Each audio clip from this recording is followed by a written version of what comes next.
الحمد لله الحمد لله نحمده ونستعينه ونستغفره ونؤمن به ونتوكل عليه ونعوذ بالله من شرور أنفسنا ومن سيئات أعمالنا من يهده الله فلا مضل له ومن يضلله فلا هادي له ونشهد أن لا إله إلا الله وحده لا شريك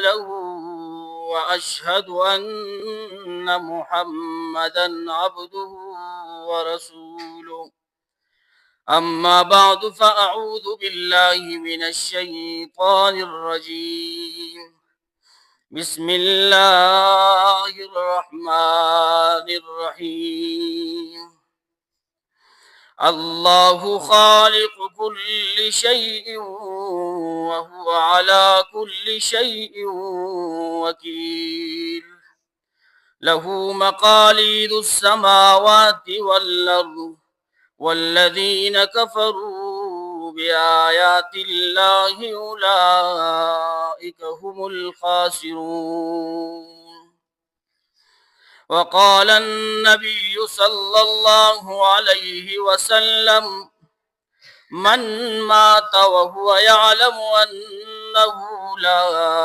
إله إلا الله دخل الجنة أو كما قال عليه الصلاة والسلام۔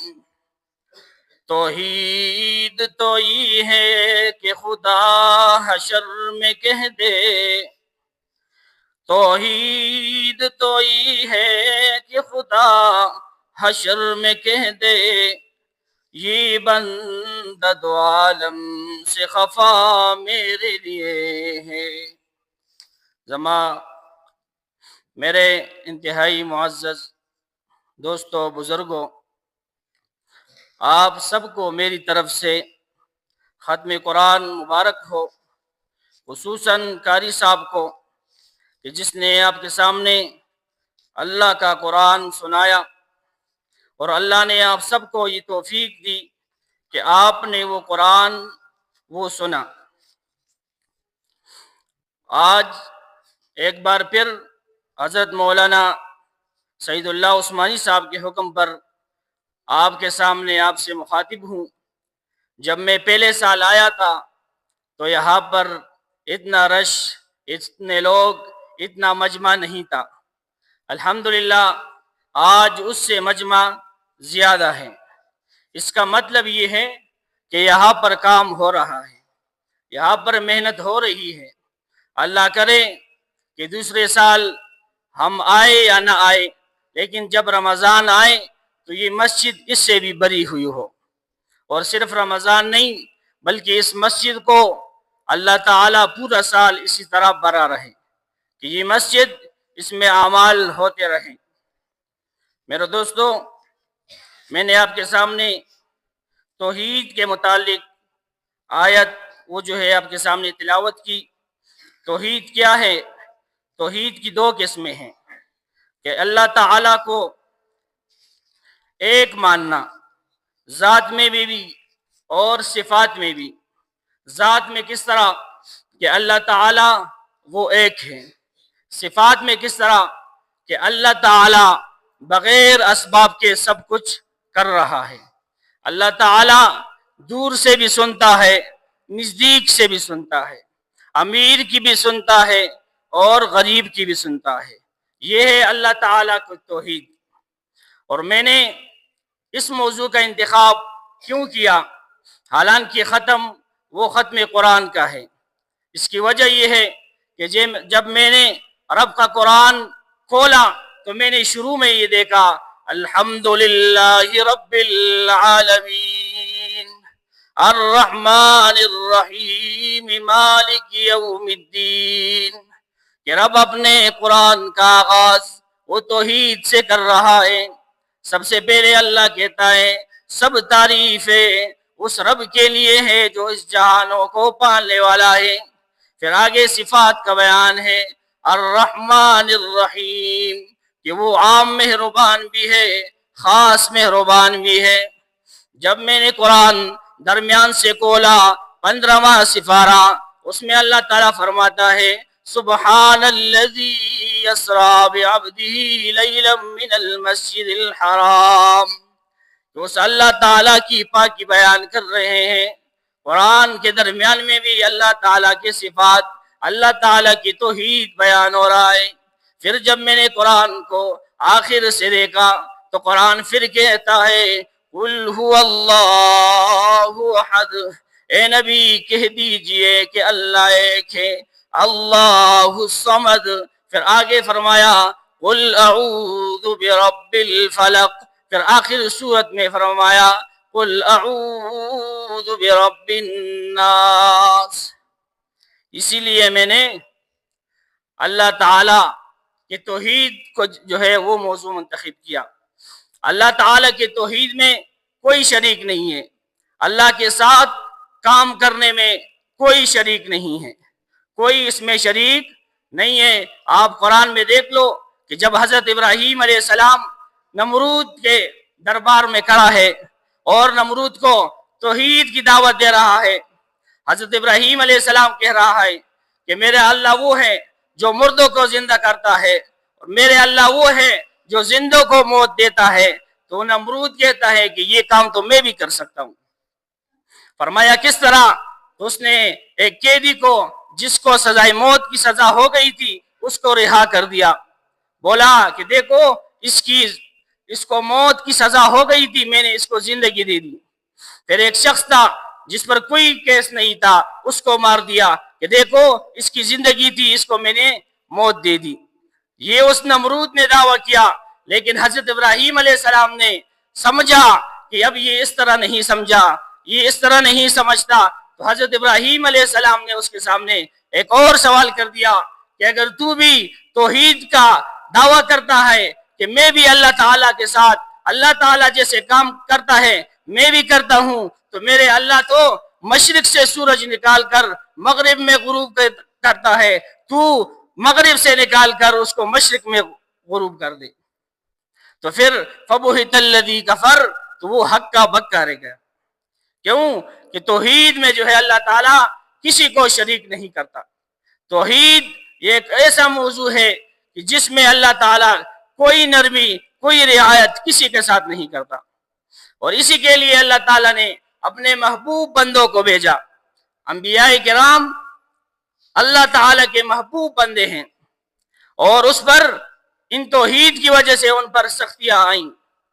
آپ دیکھ لیں کہ نبی صلی اللہ علیہ وسلم کو نبوت وہ 40 سال کی عمر میں ملی ہے، اور 40 سال کا عمر آپ صلی اللہ علیہ وسلم نے اسی مکہ میں گزارا ہے، اور اس طرح گزارا ہے کہ کفار بھی اس کی گواہی دیتے ہیں کہ آپ امین ہیں، آپ صادق ہیں۔ ایسی زندگی گزاری، لیکن پھر جب آپ صلی اللہ علیہ وسلم کوئی صفا کے پہاڑی پر کھڑے ہوئے اور اپنے قوم کو فرمایا کہ اے قوم، اگر میں آپ کو گواہی دوں، میں آپ کو خبر دوں کہ اس پہاڑی کے اس طرف سے ایک فوج آ رہی ہے، ایک لشکر آ رہی ہے آپ کو قتل کرنے، تو کیا آپ میری گواہی قبول کرو گے کہ نہیں؟ تو قوم نے کہا بالکل، آپ نے ہمارے درمیان 40 سال کا عرصہ گزارا ہے، ہم نے کبھی آپ کو جھوٹ بولتے ہوئے نہیں سنا، اگر آپ یہ خبر دیں گے تو ہم اس کی تصدیق کریں گے۔ پھر آپ صلی اللہ علیہ وسلم نے توحید کی دعوت دی ان کو، فرمایا یا ایھا الناس قولوا لا الہ الا اللہ تفلحوا، فرمایا اے میرے قوم، آپ مجھ پر اتنا اعتماد کرتے ہو، اتنا یقین رکھتے ہو، تو پھر یقین کرو، اے لوگو بولو کہ لا الہ الا اللہ، کہ اللہ کے سوا کوئی معبود نہیں، تاکہ تم کامیاب ہو جاؤ۔ وہی لوگ تھے جو آپ صلی اللہ علیہ وسلم کو صادق اور امین کہہ رہے تھے۔ اس میں سے ابو لہب نے کہا تبا لکا یا محمد الہذا جماعتنا، اے محمد نعوذ باللہ آپ کو ہلاکت ہو، آپ نے ہمیں اس لیے جمع کیا۔ ابو لہب نے توحید کے پیغام کو بہت حقارت کی نظر سے دیکھا اور آپ صلی اللہ علیہ وسلم کو کہا کہ آپ کو ہلاکت ہو کہ آپ نے ہمیں اس بات کے لیے جمع کیا۔ تو اس کے بدلے میں اللہ تعالی نے آپ صلی اللہ علیہ وسلم کی طرف سے جواب میں فرمایا، پوری سورت نازل فرمائی، تبت یدا ابی لہب وتب ما اغنا عنہ مالہ وما کسب، کہ ابو لہب برباد ہو جائے، ابو لہب اور یقیناً برباد ہو گیا، اس کے دونوں ہاتھ برباد ہو گئے۔ پھر جب اس نے توحید کو سستا لیا، توحید کا مذاق اڑایا، تو اللہ نے فرمایا ما اغنا عنہ مالہ وما کسب، پھر ابو لہب کو نہ اس کے مال نے بچایا نہ اس کے قوم قبیلے نے بچایا۔ یہ کیوں کہ اللہ تعالی توحید پر کسی کے ساتھ رعایت نہیں کرتا۔ قرآن پاک میں اللہ تعالیٰ فرماتے ہیں، اپنے نبی کو حضرت محمد صلی اللہ علیہ وسلم کو فرماتا ہے، کیا فرماتا ہے؟ وہ ایک ایسی آیت ہے کہ جو اگر آیت نہ اتری ہوتی تو میری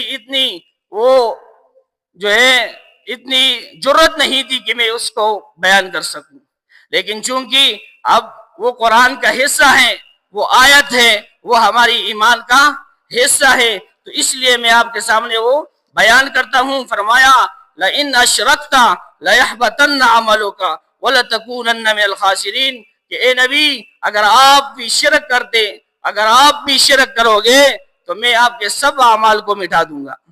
حالانکہ آپ صلی اللہ علیہ وسلم معصوم ہیں، ان سے گناہ نہیں ہوتا، اللہ تعالیٰ کی حفاظت میں ہے، لیکن اللہ تعالیٰ پھر اپنے محبوب نبی کو پھر بھی کہہ رہا ہے کہ اگر آپ نے بھی شرک کیا تو اس معاملے میں رعایت اور نرمی کسی کے ساتھ نہیں ہوگی۔ توحید کیا ہے؟ کہ لا الہ الا اللہ، صرف پڑھنا وہ نہیں ہے۔ اور توحید وہ شروع کس طرح ہوتا ہے؟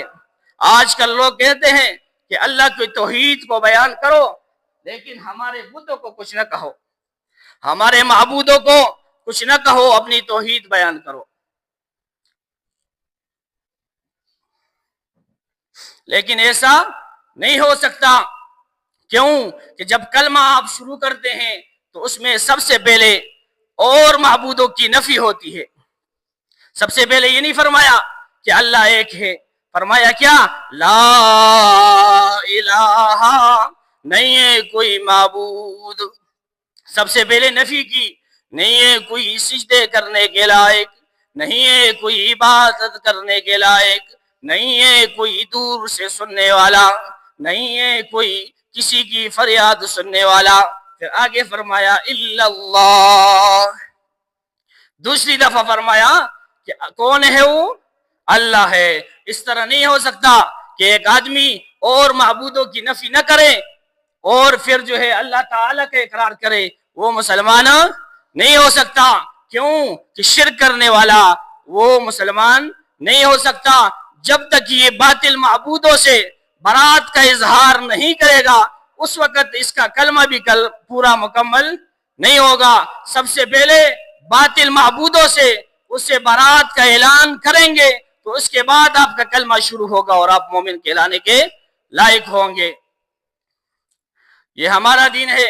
اللہ تعالیٰ فرماتا ہے ان اللہ لا یغفر ان یشرک بہ ویغفر ما دون ذلک، کہ اللہ تعالیٰ شرک کو معاف نہیں کرتے، اور جو عمل ہے اگر اللہ تعالیٰ نے چاہا تو معاف کر دیں گے، لیکن جس نے شرک کیا تو اللہ تعالیٰ اس کو معاف نہیں کرے گا۔ یہ توحید، یہ بہت ایک بڑی ذمہ داری، ایک عقیدے کی وہ بیان ہے۔ اگر اس کے بغیر مسلمان کی نماز، روزہ، زکوٰۃ کوئی بھی قابل قبول نہیں ہے۔ توحید کیا ہے؟ کہ آپ لا الہ الا اللہ کا ورد کر رہے ہیں، لا الہ الا اللہ پڑھ رہے ہیں، اور اسی میں آپ کے کانوں میں اذان کی آواز آئی تو اب اس لا الہ الا اللہ کا تقاضا یہ ہے کہ اب آپ اللہ کی تعالی کے حضور نماز کے لیے پیش ہو جاؤ. آپ لا الہ الا اللہ کا ورد کر رہے ہیں، اسی میں رمضان آیا تو لا الہ الا اللہ کا تقاضا یہ ہے کہ آپ رمضان کے روزے رکھو. آپ لا الہ الا اللہ کا ورد کر رہے ہیں، آپ کے پاس مال آیا تو اس لا الہ الا اللہ کا تقاضا یہ ہے کہ آپ اس میں سے سرسایہ دو. پھر زیادہ مال آیا تو لا الہ الا اللہ کا تقاضا یہ ہے کہ آپ زکوٰۃ دو. پھر زیادہ مال آیا تو اس لا الہ الا اللہ کا تقاضا یہ ہے کہ آپ حج کے لیے جاؤ. آپ اپنا وطن چھوڑ دو، اپنی بیوی بچوں کو چھوڑ دو، یاروں دوستوں کو چھوڑ دو، اپنے علاقے کاروبار کو چھوڑ دو اور جاؤ اپنے کپڑے سلے ہوئے کپڑے اتارو اور احرام باندھ لو اور بالوں کو گٹا کر اللہ تعالی کے حضور پیش ہو جاؤ کہ اے اللہ، آپ نے مجھے مال دیا تھا، میں نے بیوی بچوں کو چھوڑ دیا، میں نے اپنے علاقے کو چھوڑ دیا، اپنے کاروبار کو چھوڑ دیا، لبیک لبیک اللہم لبیک، اے میرے اللہ میں آپ کے سامنے حاضر ہوا، میں آپ کے حکم کے مطابق آپ کے ہاں حاضر ہوا، میں نے سب کچھ چھوڑ دیا. اور یہ دیکھو میرے حج پر 10 لاکھ کا بل آیا، 12 لاکھ کا بل آیا.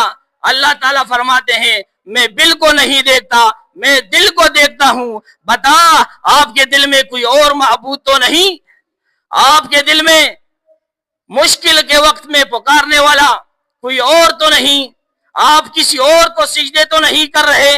آپ کسی اور کو معبود تو نہیں کہہ رہے؟ تو پھر یہ حاجی فرماتا ہے لا شریک لک لبیک، نہیں اللہ آپ کے سوا کوئی شریک میرے دل میں نہیں ہے، میں کسی کو شریک نہیں مانتا. تب جا کر اس کا حج، اس کا روزہ، اس کا نماز وہ قبول ہوتا ہے. یہ ہے اللہ تعالیٰ کی توحید. اللہ تعالیٰ قرآن میں توحید کے لیے ایک مثال بیان فرما رہا ہے. فرمایا وَإِنَّ لَكُمْ فِي الْأَنْعَامِ لَعِبْرَةً، کہ آپ کے لیے ان چوپایوں میں، ان جانوروں میں ایک عبرت ہے. فرمایا کیا عبرت ہے؟ نُسْقِيكُم مِّمَّا فِي بُطُونِهِ، کہ اللہ تعالیٰ فرماتے ہیں کہ میں اس کے پیٹ سے آپ کو پلا رہا ہوں دودھ. کس طرح کہ من بین فرسوں، کہ اس کے پیٹ میں وہ گوبر بھی ہے، وَدَمِل، اور اس کے خون بھی ہے، لبناً خالصا، میں آپ کو اس گوبر اور اس خون کے درمیان سے خالص دودھ پلا رہا ہوں. آپ دیکھ لو کہ بھینس کالی ہے، اس کے بعد پھر اس کے دل میں گوبر ہے، پھر ساتھ خون ہے، لیکن جب آپ دودھ نکالتے ہو تو دودھ نکالنے اس کے پینے سے پہلے اللہ تعالیٰ آپ کو فرماتا ہے کہ اس دودھ کو دیکھ لو کہ میں نے گوبر اور خون کے درمیان سے آپ کو ایک سفید قسم کا پاکیزہ خون نکال کر دے دیا ہے، پاکیزہ دودھ نکال کر دے دیے. آپ نے کبھی اس پر سوچا ہے کہ یہ اللہ تعالیٰ ہم سے کیا فرما رہا ہے؟ اللہ تعالیٰ فرما رہا ہے کہ جس طرح میں نے کالی بھینس سے اس کے درمیان گوبر اور خون کے درمیان سے آپ کو خالص سفید دودھ دیا، اسی طرح آپ اور سب کو چھوڑ کر جب سجدہ کرو تو اسی طرح خالص کرو جسی طرح میں نے آپ کو خالص سفید دودھ دیا ہے. اس کا کیا مطلب ہے کہ بھینس کے پیٹ میں گوبر بھی ہے اور خون بھی ہے، لیکن جب آپ دودھ نکالتے ہیں تو نہ اس میں گوبر کی بو ہے اور نہ اس میں خون کا سرخ رنگ ہے، بلکہ دودھ کیا ہے؟ صاف ستھرا ہے. اسی طرح اللہ تعالیٰ یہ فرماتا ہے کہ جس طرح میرے دودھ میں گوبر کی بو اور خون کا رنگ شامل نہیں ہونے دیا، اسی طرح جب آپ سجدہ کرتے ہو تو مجھے جب سجدہ کرو گے تو اس میں کسی پیر کی، کسی بزرگ کی، کسی الہ کی، کسی شرک کی اس میں بو نہیں آنی چاہیے اور کسی رسم و رواج کا اس میں رنگ نہیں نظر آنا چاہیے. میں نے کہا یا اللہ، آپ نے قرآن میں بھینس کا مثال کیوں پیش کیا، پھر گوبر کا مثال کیوں پیش کیا، پھر اس میں خون کا مثال کیوں پیش کیا؟ تو اللہ تعالیٰ فرماتے ہیں کہ جب یہ مسلمان یہ کل کو یہ شکوہ کریں گے کہ یا اللہ ہم تو ایسے معاشرے میں تھے کہ ہماری اس طرف گندگی تھی، اس طرف شرک تھا، اس طرف بدعت تھا، اس طرف رسم و رواج تھی، اور میں اس کے درمیان آپ کے توحید کو خالص نہیں رکھ سکا۔ جب یہ اعتراض کریں گے تو اللہ تعالیٰ نے پھر پہلے سے اس کا جواب وہ دے دیا ہے کہ جب دودھ کو گوبر اور خون کے درمیان سے میں نکال کر آپ کو دیتا ہوں، اور آپ کو پھر مزہ آتا ہے کہ جب گوبر اور خون کے درمیان سے اللہ تعالیٰ نے آپ کو خالص سفید دودھ دیا، اب آپ کو پینے میں مزہ دیتا ہے۔ اسی طرح جب آپ کے سامنے شرک کے اڈے بھی ہو، بدعت کے اڈے بھی ہو، رسم و رواج کے اڈے بھی ہو، اور آپ اس میں سے عبادت کرو اور وہ صرف میرے لیے خالص ہو، تو یہ پھر توحید کا تقاضا ہے کہ جس طرح اللہ تعالیٰ آپ کو سب کچھ خالص دیتا ہے تو آپ بھی اللہ تعالیٰ کی عبادت خالص کرو گے۔ یہ اللہ تعالیٰ کی توحید کا بیان ہے، اور میں نے آپ کے سامنے قرآن کی آیت پڑھی کہ توحید کے باب میں اللہ تعالیٰ کسی سے رعایت اور نرمی نہیں کرتا۔ توحید کیا ہے کہ آپ نے اللہ کے سوا کسی کو پکارنا نہیں ہے۔ رازق اللہ ہے، مالک اللہ ہے، بیٹے دینے والا اللہ ہے، بیٹیاں دینے والا اللہ ہے، مشکل کے وقت میں سننے والا اللہ ہے، دور اور نزدیک سے سننے والا اللہ ہے۔ یہی توحید ہے۔ اور دعائیں سننے والا، اس کو قبول کرنے والا وہ بھی اللہ ہے۔ اس میں اللہ تعالیٰ کو کسی وسیلے کی ضرورت نہیں ہے۔ اللہ تعالیٰ قرآن میں فرماتا ہے نحن اقرب الیہ من حبل الورید، کہ میں آپ کے ساتھ شارک سے زیادہ قریب ہوں، یعنی مجھے پکارنے میں آپ کو کسی دربار کا سہارا نہیں چاہیے، کسی پیر کا سہارا نہیں چاہیے، کسی بت کا سہارا نہیں چاہیے، کسی قبر کا سہارا نہیں چاہیے۔ آپ جہاں ہو، جدھر بھی ہو، میں اللہ، مجھ کو پکارو، میں سننے والا ہوں۔